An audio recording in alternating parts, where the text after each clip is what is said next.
You're listening to the Fantasy Alarm MLB DFS podcast with hosts John Impemba and James Grande.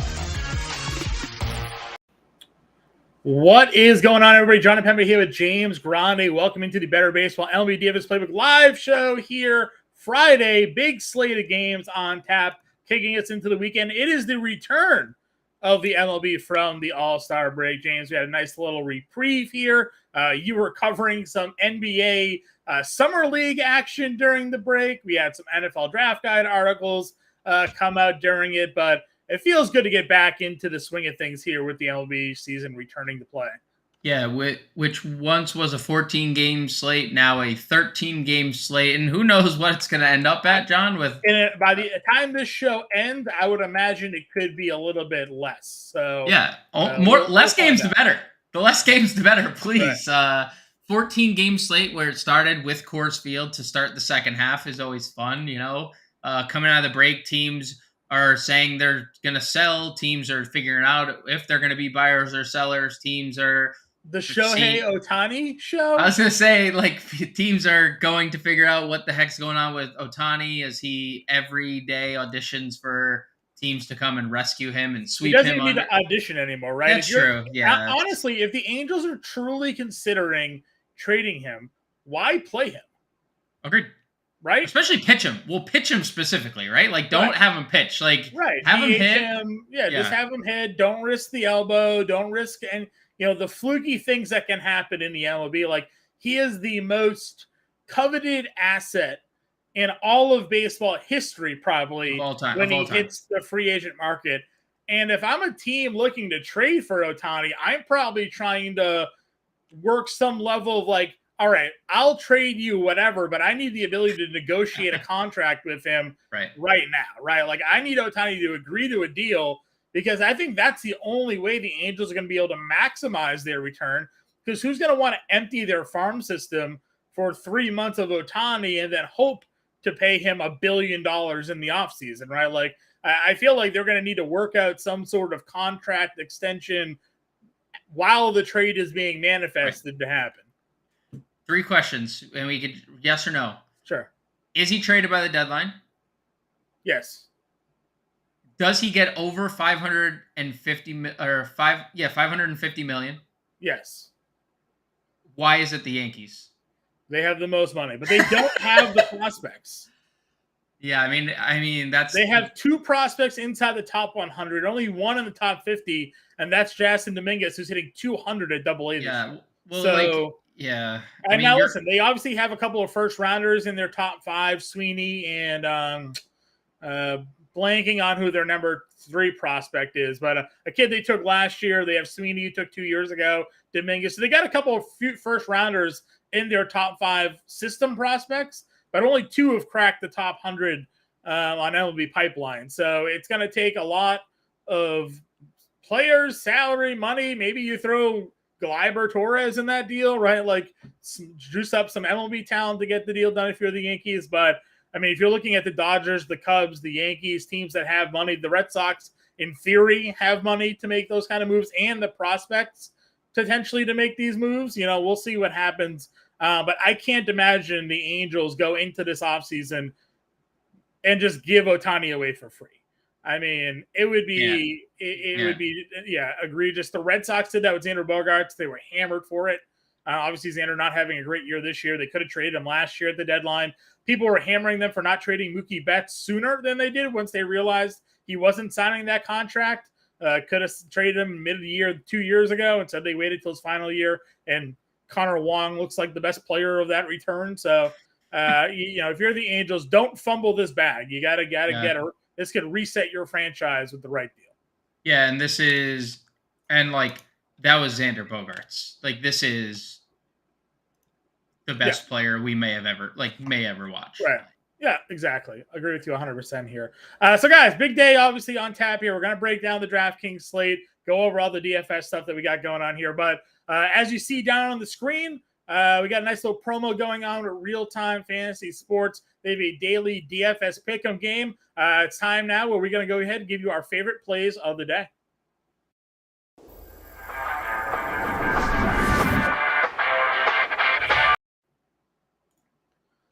James, got a little real-time fantasy sports here on the screen. We're going over our favorite plays of the day. They have a ton of cool things you can do on over at Real Time. Why don't you let everybody know what we got going on here? Yeah, amazing things going on at Real Time Sports or RT Sports. And they have a pick'em contest that you can play daily. Play the Real Time Sports Daily Pick'em contest, set a lineup of player props, hit them all, and win. Baseball, basketball, golf, football, and more. Go to rtsports.com/alarm, and first-time depositors get a 100% instant match up to $200 using code ALARM23. That is rtsports.com/alarm using code ALARM23, all one word, and first-time depositors get a 100% instant match up to $200. Please play responsibly. For help, call 1-800-GAMBLER. All right, so James, let's give a couple of our favorite plays here for today. Obviously, again, you can go 3x, 6x, 10x, 20x, or 40x when it comes to your potential winnings here tonight. Lead us off with one of your favorite plays of the day.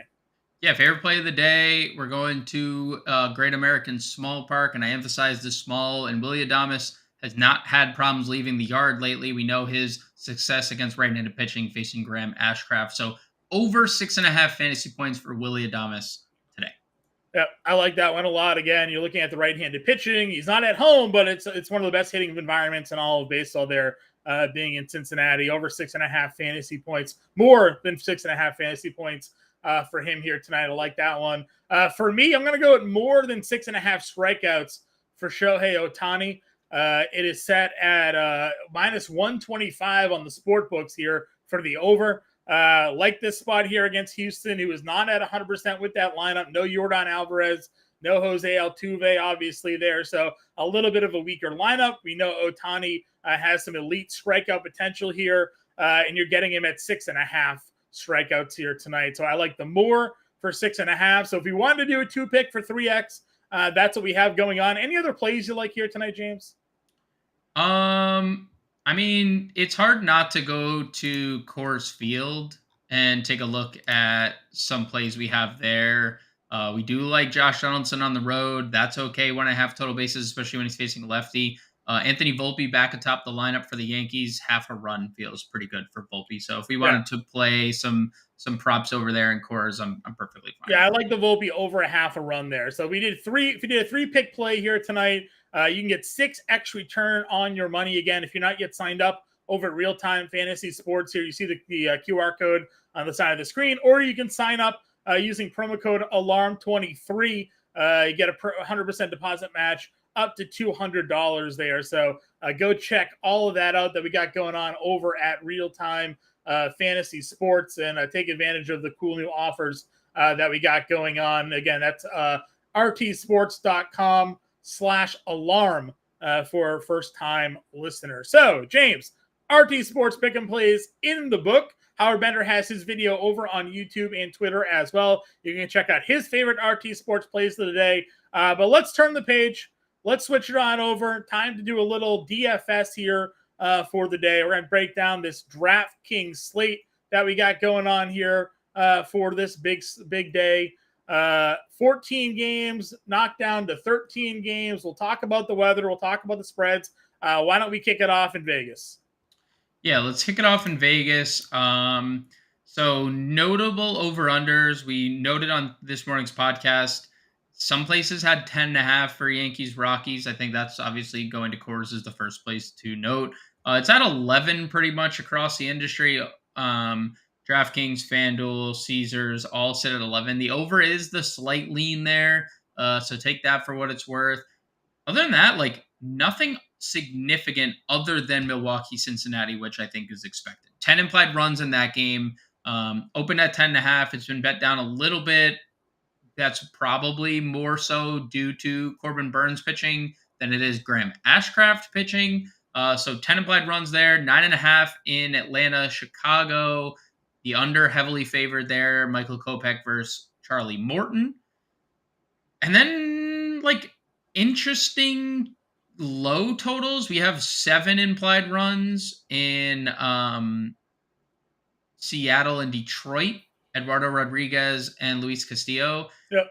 And then we have, so this is interesting, and I'm not sure where there's maybe a typo or something. Minnesota Oakland is 8.5. PointsBet has it at 6.5, and then every other sports book has it at 8.5. That feels like something that you could take advantage of if you are in the gambling space. 6.5 is pretty low. Yeah, 2 runs different than any other sports book currently. So I wonder if like one didn't adjust to like Pablo Lopez not pitching anymore. They had, I mean, listed it's Kenta Maeda, but like this is a site that I'm using that just lists every sports book's over under. So something to consider if you're in the betting world. 2 runs lower than any other sports book is like the most notable thing possible. So that's actually pretty wild here. Let's go over to the weather again. We have the Weather Center over at Fantasy Alarm. You and I had talked a lot. We follow Kevin Roth over on Twitter. The DFS weatherman over there. He does his write-ups over at Roto Grinders. Again, you got a real weatherman doing weather reports over there. Right. And it's a sloppy slate, man. Like, we already have one game bagged in Tampa Bay, Kansas City. Rain all up the East Coast, rain up in like the north, central U.S. as well. So a lot of potential weather issues with San Diego, Philadelphia, Miami, Baltimore, Dodgers, Mets, Chicago, Atlanta, Boston, Chicago, Washington, St. Louis, and even in Colorado, there's a chance for some rain. Now, again, varying degrees of worry based off how he sort of has the forecast. Washington, St. Louis is a game where in St. Louis, they have rain that could wash this game out in the later innings if they don't, get it in. We have games like Atlanta where in the summer in Atlanta, pop-up storms always happen. So you never know. And if that pop-up storm just sits over the stadium and brings lightning, game could get shocked. So you really got to pay attention to the weather as we get closer to roster lock. James and I, again, we're 2 hours away from roster lock. You'll get a much clearer picture. So stay in the Discord, follow us on Twitter, get in the Weather Center, and make sure you pay attention to what's going on here tonight. We're going to do the best that we can with the advice that we give out when it comes to the weather here tonight. Obviously, we have had games in recent weeks where seemingly things are going to be okay, and then all of a sudden the teams postpone it for almost no real reason. So we've seen your comments in our Discord. We do our best when it comes to the weather. We're not the ones making these decisions. We're trying to use all the information that are available to us. We hear that it's good to go. We're going to tell you it's good to go, and then Jesus take the wheel at that point. We'll see what happens. So, but again, this is going to be a sloppy slate. So we talk about it all the time. Risk aversion. If you're okay putting some money on the line on a slate which is very questionable, literally looking at 7 games tonight that are gonna get wet. The 14-game slate, 1 game's already canceled. There's 7 more that could rain. So take that for what it is. Play light, vary your exposures. If you want to play safe, you can. And it's just a different way to go about attacking it. So off my soapbox here. That's just what we got to deal with when it comes to the weather tonight. James and I will do our best to navigate that for you as we break down tonight's slate. That said, let's kick it off with pitching, and right away we'll just bring up our guy Mark in the chat with the question: did Lopez get changed to Maeda, and is he still the chalk lord since he's got Oakland tonight? Those of you who watched the podcast this morning, when James and I recorded that last evening, there was like 4 different starting pitchers that were starting, and then today DraftKings updated, or teams updated who they were starting. So there were some changes. Pablo Lopez, who we loved against Oakland, it did get changed to Kenta Maeda. $2,000 difference in price. Gotta love that. Maeda $7,700. Lopez was over $9K. We also were all in on Arizona against Chris Bassett. Well, Chris Bassett's not starting anymore. It's Jose Berrios going up against Arizona. Have to deal with that change. Luis Castillo is starting tonight. I don't think he was starting initially. As Kirby, I believe it was against Detroit. No real price difference between those two. A couple $100, I think it was. So yes, the slate changed a little bit. I would say the only thing that's changed, though, from my opinion on the slate would be the Berrios play, because we were all in on the lefties against Bassett here. But still love Maeda, much as I did like Lopez here. Like Castillo against Detroit, not really changing much there. So talk to me about your favorite pitchers here tonight, James, up at the top. Yeah. And no Tyler Glasnow either. Right. Now that Tyler Glasnow has been postponed. Don't refresh your page, John. You will get nothing but Tampa Bay red. Okay. Just letting you know now. It's does not look pretty. I mean, look, you could definitely get to Shohei Ohtani against a, kind of depleted Houston lineup. They were and have hit righties better of late, namely Yainer Diaz and Jose Abreu definitely came to life. And Kyle Tucker, we know how streaky he can be and how good he is when he's that streaky. But I have no problem getting to Ohtani here. I'm kind of, now that there is no Pablo Lopez, I'm kind of with you on your Charlie Morton bandwagon, and so is the field, as Charlie Morton is the second highest rostered pitcher of the night. Yeah. The highest roster pitcher, and I think it's for good reason. I was in on George Kirby last night. So naturally, and I know we tried to pick on Luis Castillo in the start before the All-Star break. Did not work. He looked really good, minus the strikeouts. 8,900 is kind of a silly price tag for Luis Castillo's upside. Now, I get it. He hasn't been the same guy. He's down to a 2.85 ERA.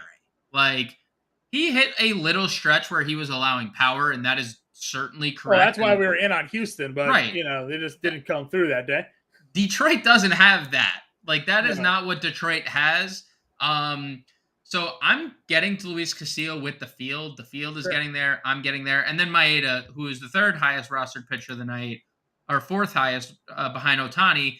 And look, the thing about the Maeda, and everyone's going to say, well, Oakland's a different team, right? Because they're calling up two of their top. Their lineup just came out, by the way. Oakland's lineup just came out.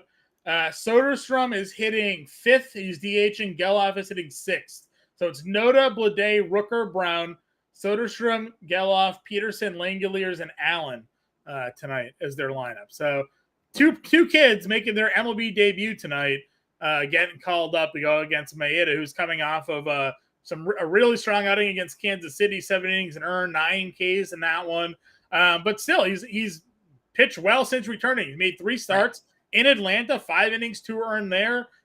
At Detroit, 5 shutout, 8 strikeouts. So I know the ERA looks pretty gross, but again, he gave up 10 runs against the Yankees in 3 innings, and that kind of skews really everything else because he was pretty good to start the year. So I think Maeda definitely is going to be in a lot of lineups, and I also think the reason you see Maeda and Castillo as the 2 of the highest rostered pitchers tonight is they avoid the weather. There's no weather problems in Seattle, in Oakland. So people are like, all right, these are the 2 safest games in terms of weather, and they fit builds how you want to build your roster tonight. So let's just throw them in there. At least we won't have to eat a PPD from our starters tonight.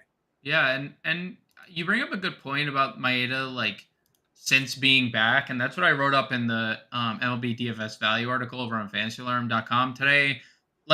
He's been great, and the strikeouts have been great. And this was a guy who was elite a couple years ago. He was a very, very good pitcher who suffered one dreadful start where it was hey, kid, you're staying out there for a little. I know you're getting shelled today, but we got to keep you in there. 72 pitches, 11 hits, 10 runs. I mean, thanks, coach. Dude, you're not there's no scenario where your bullpen's not taxed in that.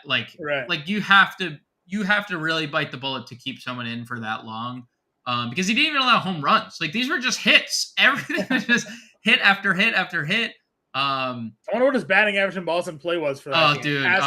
Has to be miserable, right? It was -17. That has to be one of the highest, or the highest negative score I've ever seen. -17? No, it was in Arizona a couple years ago. I forget if it was an Arizona pitcher or if it was somebody going up against Arizona. They didn't get an out, and they gave up 11 runs. Okay, so that's definitely the lowest. Okay. I remember because I think I pitched him. Oh, and I was just my night's over. So before it ever began. Yeah. It was unbelievable. Yeah. I think Maeda is very good chalk tonight. I feel 47 batting average in balls in play in that game. That's how about this one? He had a 30 ERA, 3.9 FIP in that game. So unlucky. Unlucky. What else are we doing though? Even just looking at ownership, John, tonight, The field is playing the field that, and this was prior to the Glass Now information. So obviously, like, things will be distributed as ownership updates are reran. But with Glass Now involved, and let's see if this update just came through. Okay, so there's 4 guys: Castillo, Morton, Otani, Maeda. And then, like, it's like the field. It's like those 4 guys and then the field. Yeah. Who in the field piques your interest the most outside of the chalk 4? I mean, did you mention Bayo there? Did I No, miss I that? didn't. Bayo is not being owned. Bayo is 5% roster tonight. Yeah, I mean, I like Brian Bayo. Yep. Now the strikeouts are obviously where we talked about it on the show. You want to see more out of him. You've pointed out that he's done a good job getting to around 5K as a start, but I mean, gets into he's been into the 7th inning in 5 straight starts, Right, which is great. Pitch count's not a problem. He's limiting damage. He's a ground ball machine, yep. Right? Like, we're looking at what do you think? Like a baby Stroman here, maybe, or a Berrios? Yeah. Like guys that like have some kind of strikeout potential, but really they just hammer the ground balls. Now, maybe the weather is keeping people off Bayo because, again, the same price point, you get Maeda against Oakland, and it's in a safer environment. So, like, why play Brian Bayo? Pivot off of him. I actually have lineups where I have both. I'm playing Bayo and Maeda in a lineup, and I'm just spinning up at hitters here tonight, getting some Braves in my lineup against Kopech. But, yeah, give me Brian Bayo, guys. Top pitching prospect in all of baseball last year. We saw the peripheral numbers. He was just super unlucky last season. Got super unlucky to start this year, and then he's been an absolute rock now for the better part of 2 months. So, yeah, give me Brian Bayo at 7,700 as a pivot off Maeda.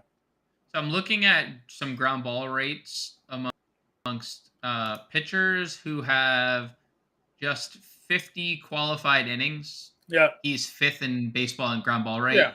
And that includes a reliever in Nick Martinez. And you want to keep the ball on the ground. You want to keep the ball on the ground and Wrigley, right? You only get in the stream there, and they knock them out. So, that's, I guess I get it. Cubs guys are starting to hit. Bellinger's back. I think I saw the Cubs lineup. They have 6 lefties in their lineup here tonight. And I think you pointed out that lefties have given Bayo a little bit of trouble this year. So that's something to, I guess, look at. So, but it's less now than it was. I think as the numbers, as he's pitched better, right? Like, small sample earlier, lefties were giving him issues. 316 WOBA against lefties, which is average. That's average. Like, righties are doing nothing against him, and even the power department are still plus on Bayo's side. So I'm with you there. Yeah, so that's kind of where I'm at. Is there anybody else for you? Like, would you go down to anybody cheaper than Bayo Maeda? Dean Kramer is interesting to me a little bit. Like, I understand Miami's offense in theory is like potent. I mean, they've been a good team all year, right? They've been a good team. I think one of the more surprising teams in baseball. Yeah, Jorge Soler, one of the leaders in home runs, right? That's going to help. Right. And they have a guy who's flirted with 400 all year. Like, at the top of their lineup, like, it's been pretty steady. But Dean Kramer is coming off a very solid strikeout outing. He has 8 straight starts with 5 or more strikeouts. So, like, there's been a very good base there. And yes, he has suffered some blowups in the middle of it. I mean, the Minnesota start was bad, and there was a start right before Toronto that he allowed 6 earned. He hasn't pitched great at home, but Miami's bottom 10 in almost every offensive category against right-handed pitching this year. They have a 22% strikeout rate, which is fine. Yeah. But 7,100 for a guy who literally just flashed double-digit strikeout upside. Sign me up in tournaments. Like, nobody's playing him, much like Bayo. Bayo's actually double his ownership, and Bayo's owned at 5%. Right. So that goes to show you that nobody's really playing anyone below Maeda. So yeah, taking shots on Bayo, Kramer in tournaments, I'm perfectly fine with. I think both those guys are solid. Yeah, I'm with you there. I think it's interesting. We talked a little bit about Sandy Alcantara on the show.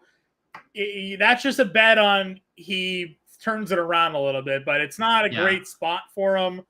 And there aren't a ton of good indicators that he turns it around, but it's just a name value plays under 7K. I mean, what happened? I don't have an idea. And it's funny when you look at his numbers, like nobody's hitting him hard. Like righties aren't hitting him hard and lefties don't have like great numbers. Like righties have a 129 ISO, lefties have a 139 ISO. Neither of those things are good. Yeah. Righties have a 292 WOBA. Bad. Lefties have a 321 WOBA, which is like, league average. Yeah. But he has an elite ground ball rate. I don't know what's happened. He's just ran into bad luck, right? Yeah. I don't know. Eventually he's gonna come around. We obviously know he's not $6,800. So if you want to go there, like by all means, Sure. like get on the bandwagon before the NL Cy Young from last year comes back. I agree 100%. And before we get on to the hitters here, those of you who tune in here, if you got any questions, feel free to throw them in chat. James and I are here more than happy to help you with your questions, lineup questions. You got any pick'em plays? We did the RT Sports pick'em earlier. If you got PrizePicks plays, you name it, we got it. We'll help you guys cover out here tonight. My PrizePicks videos out on YouTube and Fantasy Alarm there as well. So James, moving on over to catcher. Talk to me about some of your favorites. Again, a lot of options here tonight. Some interesting matchups that we're looking to target. Obviously, we're dodging the weather darts, but Soderstrom is listed as a catcher on this slate, and he is $2,000. We love Maeda. Would you just be okay with the punt against him, though? Or, how are you approaching catcher tonight? I mean, I'm okay. Like, I'm not going to use – I don't – on a now 13 game slate, I'm not going to use my catcher against my pitcher. I think there's just better options. But if you're not using Maeda, I'm perfectly fine going to Soderstrom, who showed a lot of power in the minor leagues. If I am using Maeda, I'm not using Soderstrom, and I just go elsewhere. If I'm spending up, like obviously Verlander has been worse against righties. If you want to play Will Smith, Sean Murphy's good against anyone. Murphy has been unbelievable. I know Oakland must have got a really good deal for him too, right? They must have got a really good return for him and Olsen, right? So. I mean, I know we made that joke last night for Olsen. But the same thing you said about Sean Murphy. 30 home runs as a catcher. I mean, the Braves have like 5 MVP candidates in their lineup, and he's catching every day too. So like, good on you, Sean Murphy. If you want to play Murphy, that's fine. Not really interested in much of this next tier. I think I would get to some William Contreras and some Wilson Contreras, depending on like how the weather shakes out in St. Louis. Like I love St. Louis today, John. Like it's really hard not to for me to like St. Louis. Like Wilson Contreras has been as good as anybody in baseball lately. And Trevor Williams, for a guy who's been historically bad against lefties, and he's bad against lefties again this year, has been worse against right-handed bats. So Wilson Contreras hitting 5th, William Contreras hitting 2nd against Ashcraft, who has not been any good. So like Contreras squared for me would probably be the next 2 games. I'll buy into some Patrick Bailey here as well. Yeah, we're in on the Giants here tonight. We'll go over that as we come across these other positions. They're all cheap, and Rich Hill is terrible. So I did, again, my props plays today, did the Rich Hill over 2.5 earned. 5 straight starts, he's allowed over 2.5 earned runs, and in 7 of his last 9 starts, he's allowed over 2.5 earned runs for Rich Hill. So we said at 2.5. Yeah. Huh? So not great. It's not great. So well, great for bank accounts. Great if you're taking the over. Great for those taking the over on it for sure. So I like Bailey a lot here. And then there was just some value. Connor Wong's in the lineup. He gets a righty. We like him at $2,500. Can go there. You mentioned Soderstrom's obviously down here, hitting 6 tonight at 2K. Anybody else at catcher for you? Yeah, Higashioka 2.9. He hits lefties well. He gets Austin Gomber in cores. And then if you're pivoting off of William Contreras, how about Victor Caratini, John, hitting 5th tonight against Graham Ashcraft? Look, the Brewers are in a very good spot and are in they have very interesting lineup positions tonight. I mean, Yelich obviously leading off, but Adames is 43. Talk about another team that's incredibly affordable. No one in their lineup is more than 4,600. And their 4-hitter, Owen Miller, 34. Their 5-hitter, Victor Caratini, 26. Like, the middle of this order is incredibly cheap if you're someone who's playing Ohtani or if you're spending up to get the Braves or whatever your spend up stack is. Milwaukee Angels just put 2 players on the IL, by the way. Joe Adell and Anthony Rendon both on the injured list. So. All right, so Ohtani might just revolt, like just literally might like white picket fence. Yeah, I don't know who's playing tonight for the Angels. They have a lineup. There's a lineup. There's a lineup out there. Yeah. Your boy Zach Nato back and leading off tonight. Like that. Ohtani, Ward, Moniak, Rengi, and this is where falls things off. Yeah, right here. Yeah. What are we doing? Rengifo hitting 5th, Moustakas 6th, Renfroe 7th, Wallach 8th, and Stefanak I forgot 9th. that they traded. I forgot they traded for Moustakas or signed Moustakas. They traded for. Yeah, you were away. They got him and Escobar when you were away. Those were the things to get Ohtani to tickle Ohtani's fancy to keep him like. We're gonna bring in Escobar and Moustakas. What do you think, Shohei? So do we go back to JP France then? Do we take a peek there? I mean, that's pretty gross. I mean, we could, and we've said it all along. Like JP France has struggled against righties, and we keep playing guys against him, but he doesn't like give. Other than that one start against the Cubs, like his third start, I was like, let's play him. I'm like striking out on the attacking JP France. Maybe we do. Circle back to JP France and use him. I think it's possible here. Again, this will be a little contrarian for tonight. All right, let's move on over to first. You mentioned you like a lot of Cardinals here, so Goldschmidt's the top, one of the top guys at $5,500. I like Olsen, obviously $6K. Not gonna really fight you on that one. And Vladdy's at 52. So looking at guys over $5K, I think that would be my player pool. That would be my player pool. Honestly, I always throw Alonso in there against a lefty, and especially I know Urias did look kind of good again in his last start against Pittsburgh, but it's Pittsburgh, so take that with a grain of salt. He's been bad. He had been bad for the entire year pretty much. So I would throw Alonso in there as my GPP darling of that group. But I do agree, Olsen, Goldschmidt, Guerrero are like creme de la creme. That's kind of where I'm peeking at. Justin Turner, by the way, starting at second base tonight for the Red Sox. So we'll see how quickly DraftKings flips the positional eligibility on him. But he's $4,700 here. Nathaniel Lowe against Savali at 46. Excuse me. Anybody in this mid-range kind of sticking out to you? I looked at it again earlier today when I was building my lineups. I didn't really care for this grouping. I would play, if you're playing Reds, I'd play Votto. Just for power upside. He's hitting a lot of home runs right now, 4 home runs in his last 10 games, and he has 7 in his first 17. That is literally, that's probably it. And also, like, the rest of the Reds lineup is just not affordable. Like, they're all very expensive. Votto and Will Benson, who's hitting 9th, are like the only 2 affordable players. So especially if you're plugging a McLean or an India or Elliott. I'm with you there. Meneses has been really good lately. Power-wise. He's been really good all year. Good power-wise. He got to a slow start. He's starting to really come around.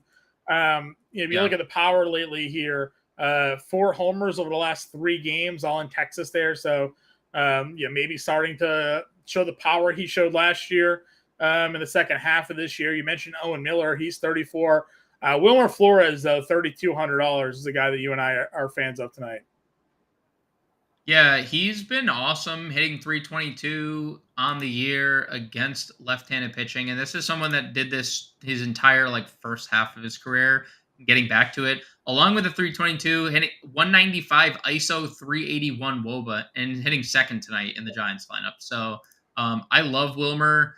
I think this is a really interesting value tier, John, because Meneses, Miller, Cooper, who is, when he's healthy, he's going really well right now. A lot of power. Flores, and I just saw you flash the name, Brandon Belt. Dude, Ryan Nelson has been dreadful against left-handed. It's just too bad that there's only 3 lefties basically in this line. They're not even playing Kevin Biggio tonight. It hurts my feelings. Got Kiermaier, Belt, and Varsho in the lineup. Yeah, that's, I think, been the flaw for Toronto all year. I wouldn't be surprised. That was probably why they went out and got Varsho, right? That was the main purpose of getting Varsho and Belt. They didn't have lefties, and they need more.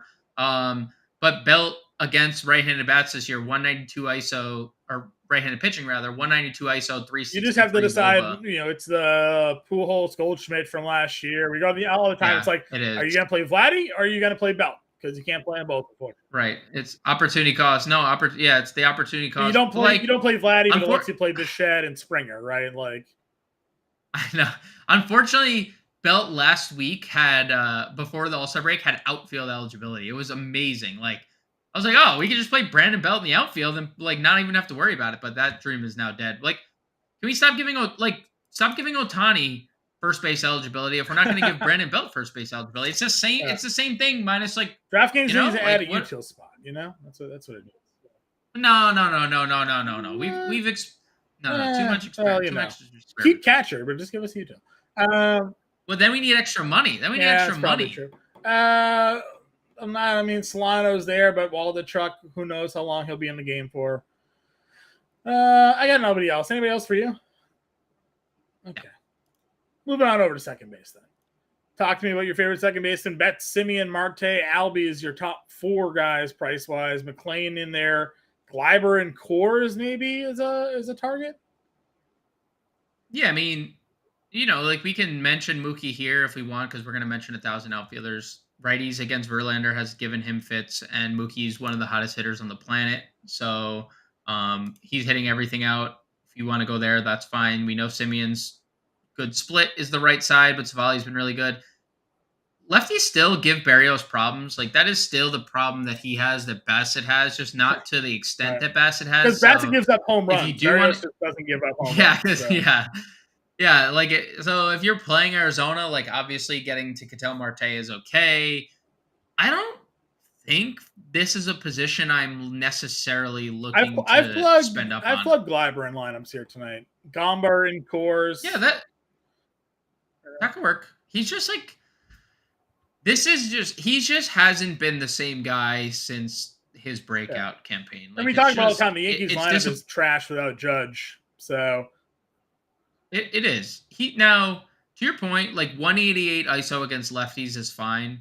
Yeah. Right? That's like pretty good. And they do have like pretty good numbers against lefties overall. They have a good implied total, 6.6 runs. So you want to get to Gleyber. Exposure to Yankees tonight. We'll check exposure to Yankees. I'm just gonna go to second base and see what we're getting. Gleyber is the highest owned projected second baseman with LeMahieu second. Just to the third highest is my favorite second baseman of the day, Brendan Donovan, $3,100. He's hit righties extremely well, and he's leading off once again. And I've kind of hinted at this.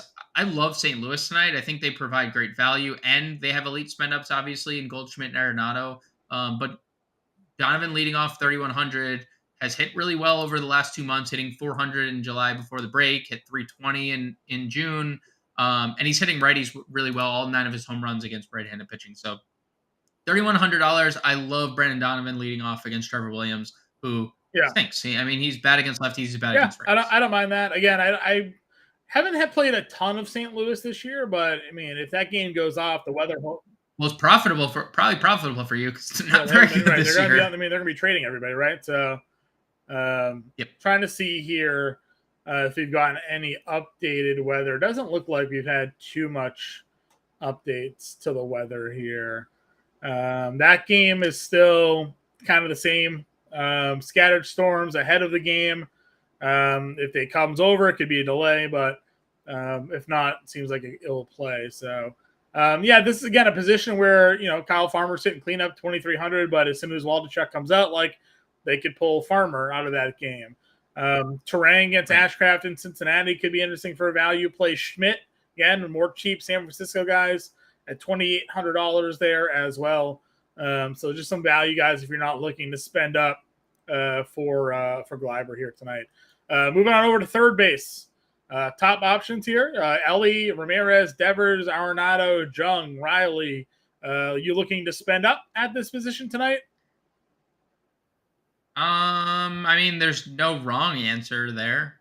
It's a opportunity cost position always. Like, you could definitely play Rafael Devers. I think of him and Arenado would probably be my top 2 guys, especially with Arenado hitting the way he is and Trevor Williams struggling so much against right. Arenado and Devers would be 1 and 2 for me. Obviously, no problems getting to a guy who can steal 3 bases in 2 pitches, including home. So, yeah. Yeah, I threw some Riley in lineups again. I like Atlanta tonight. Yeah. Against Kopech here. So I like the under 5K price tag for Riley. Gunnar Henderson super appealing if Alcantara continues to be really bad. Gunnar the Gun Show has been super fun to watch over the last month or so.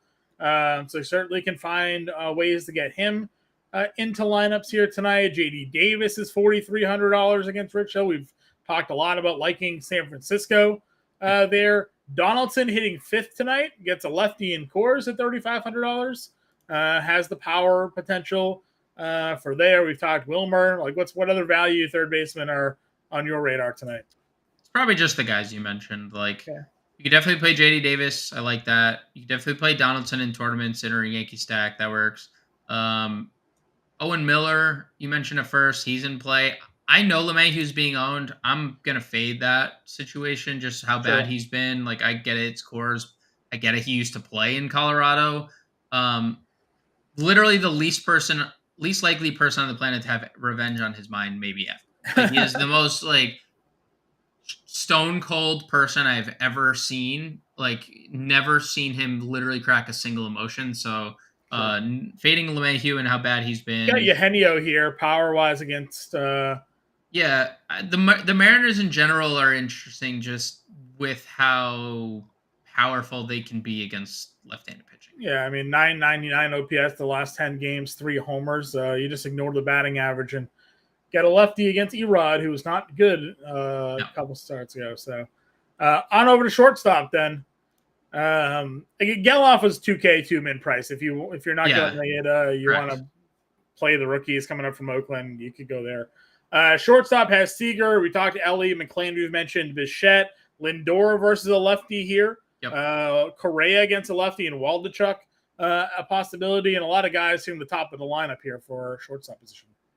Yeah, so I think if I'm okay with like all these guys in stacks and stuff, but like first off, I'm pissed that Volpe's hitting 8th. Why is he hitting 8th? It's super annoying. Now that I see the Yankees lineup, like that's just incredibly annoying. He would probably be the guy I would get to if he was still leading off. Play him hitting 8th because there's yeah. I'm not saying like I wouldn't. He was just such a lock and load at 4K, but like Adames at 4,300, I'm having a hard time looking away. Like. Sure.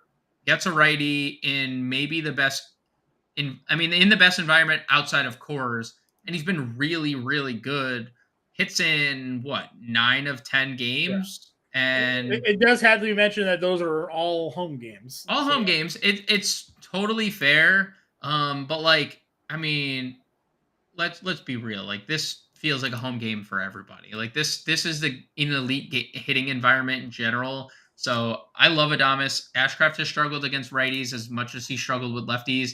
I actually think he struggled more with righties. Yeah, 187 ISO allowed, 377 WOBA allowed to righties. So I will definitely be playing Willie Adames at 4,300. Yeah, again, we like Adames. We like the Brewers here tonight, just in general, because of the ballpark. Going up against Ashcraft, it makes a lot of sense. Mark wants to know, do we like CJ Abrams tonight? He's leading off for the Nationals here. What's our Abrams price tag here tonight? Abrams is 2,900, and he has been really good, and I'm happy they moved him to lead off because he does provide this lineup a little more speed and a little more, I think, juice at the Lane Thomas needs to be knocking people in. Like he's been your best hitter. Like move him down. Let Abrams. I mean, Abrams has 5 stolen bases in his last 4 games. Like he's getting on. He was a centerpiece. Him and Gore were the centerpiece of the Soto trade. So and so yeah, I mean, I think 2,900. He has good numbers against righties. 169 ISO, 324 WOBA against right-handed pitching. And where Miklas has struggled since the beginning of time has been left-handed bats. This year, no different. 330 WOBA allowed to lefties. 150 ISO is whatever. Yeah. But I mean, again, with Abrams, get on and steal second. right? And then score a run. That's what we're looking for. So yeah, definitely think CJ Abrams 2,900 makes a lot of sense. Yeah, I'm with you there as well. Any other shortstops for you tonight? No, those three actually, Volpe, Adames, Abrams getting a lot of love on the. We got a Mariners lineup here. Good timing. We have Caballero on the lineup. $2,200 versus a lefty, hitting second base shortstop eligibility. He is hitting 8th tonight, but you're looking for a punt play down here. Gets the right split side for him in terms of hitting the ball. We know the speed is there. He's had some big games for us this season. Any interest? He has. I'm just looking through. In 58 games, he has 4 stolen base games this year. So he does definitely have that appeal. It's fine. Like okay. I think you don't need to go all the way down there because you could just get Abrams at 2,900. But sure. If you needed the $700, Caballero's fine. Sure. Yeah, I had a Ronda in some lineups and obviously that game got banged out. So looking for some value to replace could be a spot for him, even though he's hitting at the bottom of that Seattle lineup here tonight. All right, let's move on over to outfield. We'll get to this through, and we'll start making our lineups, give our calls, and have a good weekend after that, pretty much. So let's go to the outfield. Acuna, 66, Bet 64, Carroll, 61. Luis Robert is up to 6K here. If you're breaking down the 6K tier, how do you rank him out tonight, James? That's what are we doing? Rank them? It's impossible. I would say like Acuna won by default just because he's going to have 100 stolen bases this year and also probably hit 40 home runs. So I'll go Acuna 1. Bets. I'll probably just go as they're priced. I think as the Berrios does struggle with lefties. Luis Robert should be priced this high given like what he's been able to do, especially in the power department over the last like month. He's just hitting. Glad the calf wasn't the problem for him, Yeah, the calf. Right. I'd probably just rank them as priced. I also have no problem if you want to say Mookie 1 over Acuna. Like that's obviously fine given how good Mookie. Yeah, I think the only one I would flip would be either Betts or Carroll. I think I would go back and forth between those two, but I think Acuna is the 1 and Robert's the 4 of that group. Going below. I like Springer against Nelson at $5,500. Probably the only other 5K outfielder I play. I probably because it's Coors and he can hit it out of the stadium, but like he's not hitting. He has been better. He has been better. He had one good game that helped the total averages, but so here maybe this is something. And again, small sample this year, 400 ISO, 430 WOBA against lefties. Last year, he's going to hit lefties. Right. It's Coors, so 187 ISO last year against lefties. So, like, he just hits a lot of home runs. So, who is the most likely to hit a home run today in Coors? The answer is probably Giancarlo Stanton. Most likely Giancarlo Stanton. I would agree with you. Under 5K, I like Mullins at 48. I like Julio Rodriguez at 48. $100 like Yoshida and Yelich both at $4,600 and that kind of upper half of the 4K range.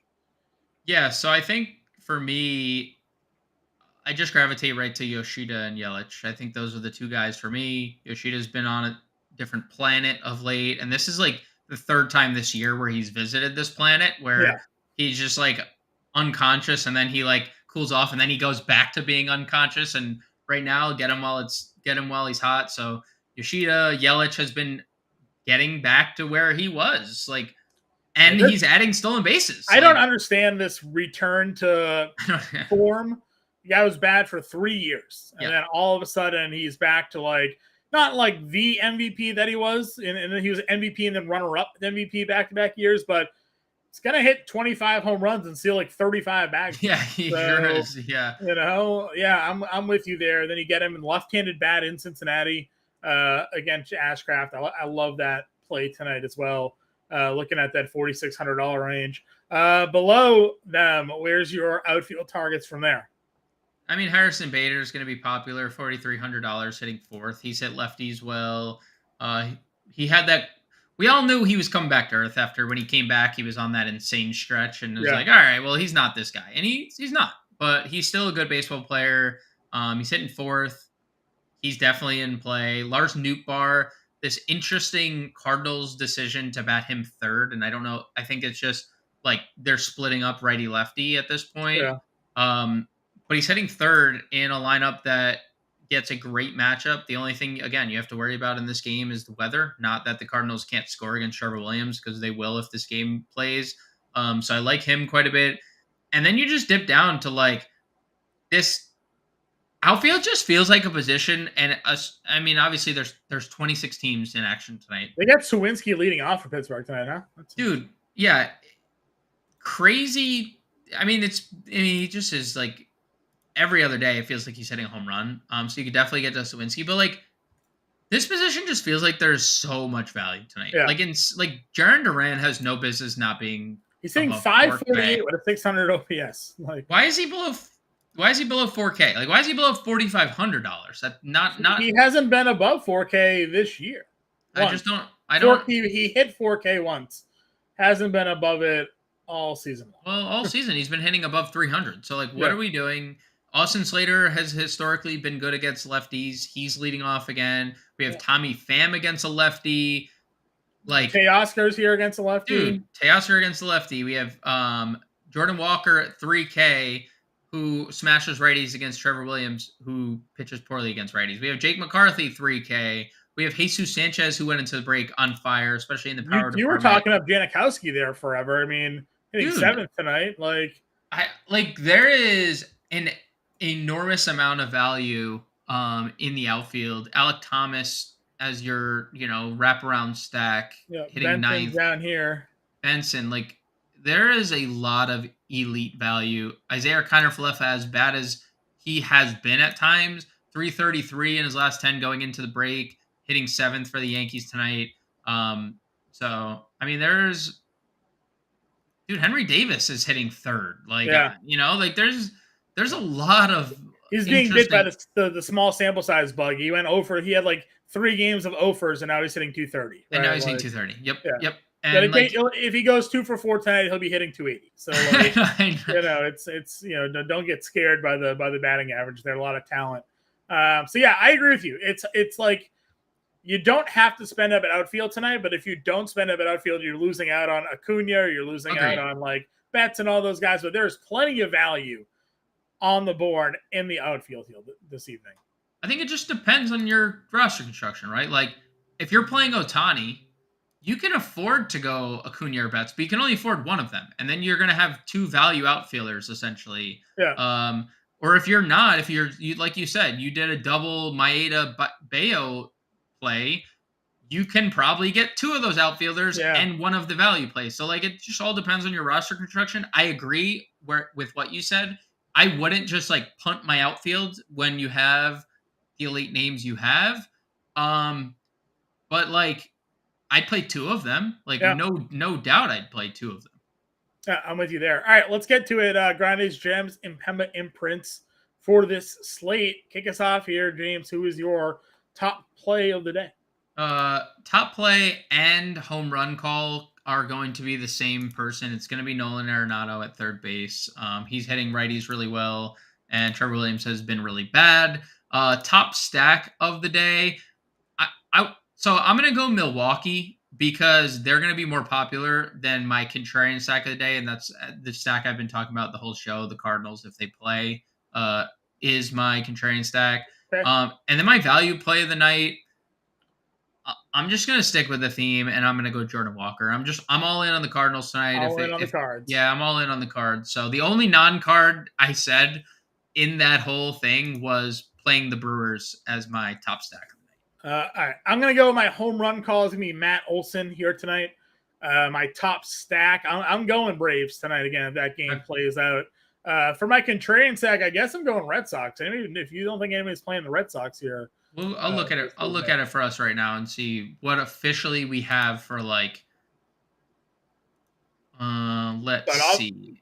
But I mean, value play Duran, obviously down at $3,500, $3,600. I like that a lot here. Tonight for my value play.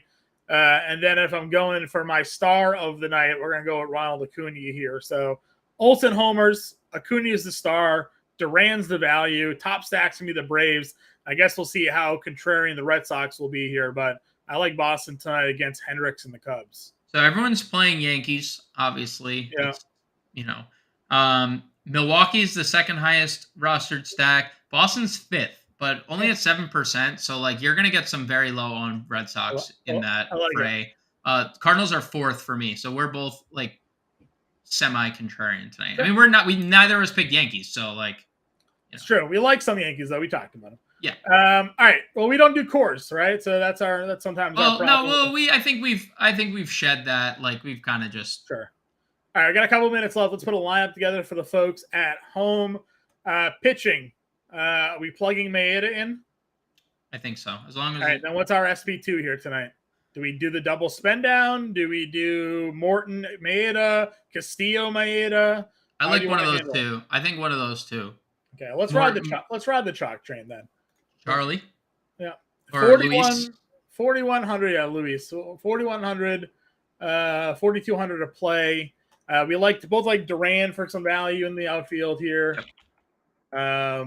We like a lot of value outfield. What's our second value outfielder here? I mean, Walker? I'll say Jordan Walker. Okay. Yeah. And you had Arenado. Where is he? Keep rolling. Arenado. I liked Olsen. Cunha. Oh yeah, you have Acuna. 3,800. Let's use a value catcher then here. And Brendan Donovan at second base is a 3,100 second baseman. That will provide us some value. Catcher then. You want to just throw Connor Wong in there? Yeah, I was going to say Wong or Caratini are probably the two. Sure. Adames. Yep. This is going to probably work out well for us here. Adames, $5,600. Springer as a one-off. I mean, we could go down to Yelich and see what we can do. 35. Does that give us a better catching option? It just really gets us to like Caratini, honestly. But we'd have 500 left. I'm fine. Or with 900 left. So much Sorry, money. 900 let's see. Where do we want to go then? Looking at second. If you go up, there's like nothing there. Really there. We don't have to spend all the money either. We don't. We don't. What about the outfield? We have $900 from either Jordan Walker or Duran. Who would you rather keep, Duran or Walker? Probably Duran. I mean, current form Duran's hard to pick against. All right, $3,900 then. Now we can play Newt Bar, and essentially we have the 1-3-4 stack of St. Louis. Worked. Newt Bar's in there. So that's a lineup: Maeda, Castillo, Carantini, Olsen, Donovan, Arenado, Adames, Duran, Newt Bar, and Yelich. We got a little bit of a 3-man Milwaukee stack. We got a 3-man St. Louis stack. We got a one-off Atlanta, and we got Jarren Duran in the lineup. That's the show here for everybody. We'll be back on Monday. Full week of MLB DFS content coming your way. If you don't yet have the Fantasy Alarm All-Pro package, sign up. I know what you're waiting for. Promo code MLB50 gets you 50% off the first 6 months. It's $19.98 a month for the first 6 months. It comes with a 7-day free trial, and it comes with our Fantasy Football Draft Guide, which comes free with your All-Pro subscription. So really no better time than now to join. Take advantage of everything that we have going on here at Fantasy Alarm. James, final words for the people at home? Everyone, good luck and be safe this weekend. And John, take care. Have a great weekend. I'm sure we'll be talking. Everybody. Yeah.